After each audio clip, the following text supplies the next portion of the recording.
Setahun berjalan, Yayasan Karya Bakti Esra Soro terus beroperasi dalam kegiatan sosial dan keagamaan sesuai dengan visi dan misi yang telah ditetapkan. Program penginjilan melalui media terus dilakukan dengan memproduksi konten-konten rohani berupa acara Esra Soro Menjawab atau program tanya jawab seputar iman Kristen, dan mendukung pembuatan film suatu hari nanti bekerja sama dengan Pijar TV Jakarta dan tim.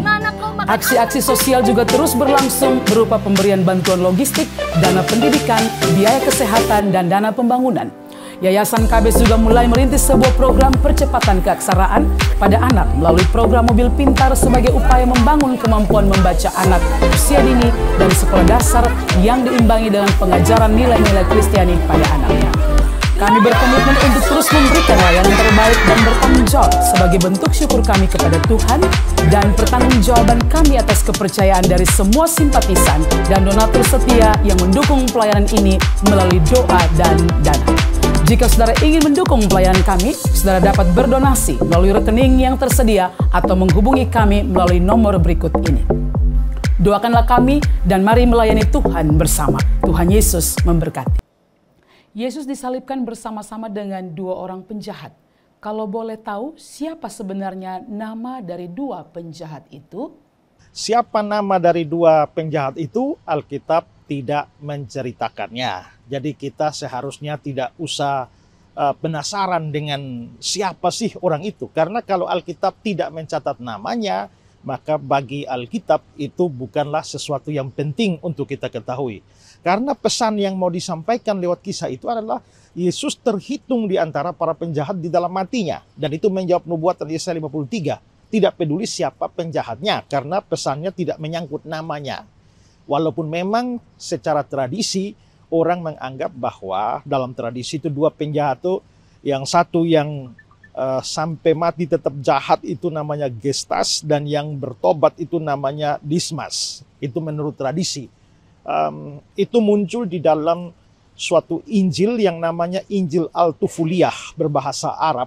Itu sebenarnya adalah Injil-Injil palsu ya, apokrip yang menceritakan begitu banyak kisah di mana Yesus itu pada masa kecil itu membuat begitu banyak mujizat. Nah, di dalam cerita Injil Al-Tufuliyah itu kan kita tahu bahwa waktu Yesus lahir mau dibunuh oleh Herodes. Karena itulah malaikat memberi pesan kepada Yusuf untuk segera membawa Yesus dan Maria ke Mesir. Nah, di dalam pelarian ke Mesir itu diceritakanlah bahwa di dalam sebuah gua Yesus, Yusuf dan Maria itu didatangi oleh serombongan perampok atau penjahat. Nah, perampok yang satu tuh ingin membunuh Yusuf, Maria dan Yesus dan merampok barang mereka. Ingat bahwa mereka lari itu membawa emas, mur, dan kemenyan yang diberikan oleh orang Majus. Nah, pada saat penjahat yang satu yang namanya Gestas itu mau membunuh, lalu penjahat yang satu yang nama Dismas itu agak baik, ya, dia melarang temannya atau mencegah temannya dalam membunuh Yesus, Yusuf dan Maria dan merampok mereka. Nah, pada saat dibela oleh Dismas itulah tiba-tiba Yesus berbicara tentang penjahat itu bahwa ibu, ya ngomong kepada Maria, ibu, orang ini nanti akan bertemu satu hari nanti dengan saya, ya 30 tahun yang akan datang, 30-an tahun yang akan datang. Dan ternyata omongan itu benar.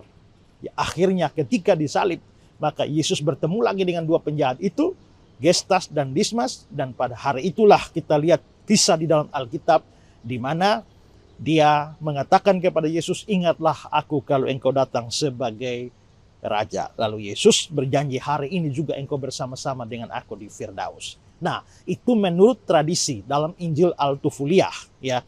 Tetapi lagi-lagi itu adalah kitab apokrip yang kebenarannya sangat-sangat diragukan. Injil ini menceritakan begitu banyak mujizat yang dilakukan oleh Yesus.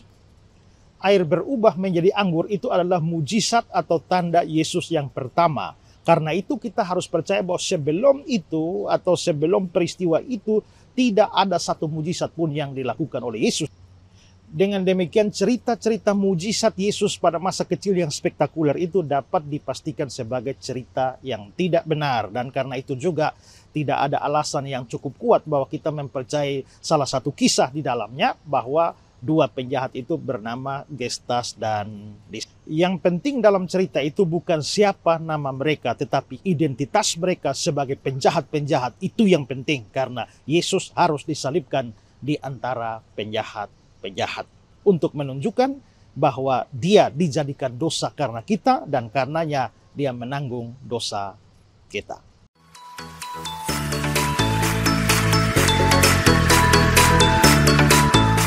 Telah hadir di Surabaya Revival Community Church, sebuah gereja yang digamelkan oleh Pendeta Esra Soru, telah hadir di kota Surabaya.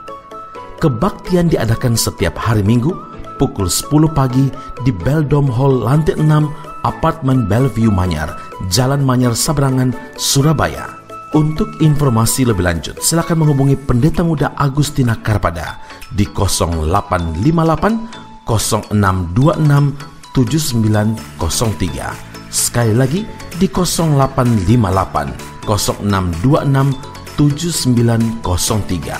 Mari bergabung, beribadah dan bertumbuh bersama di dalam kebenaran yang alkitabiah bersama Revival Community Church.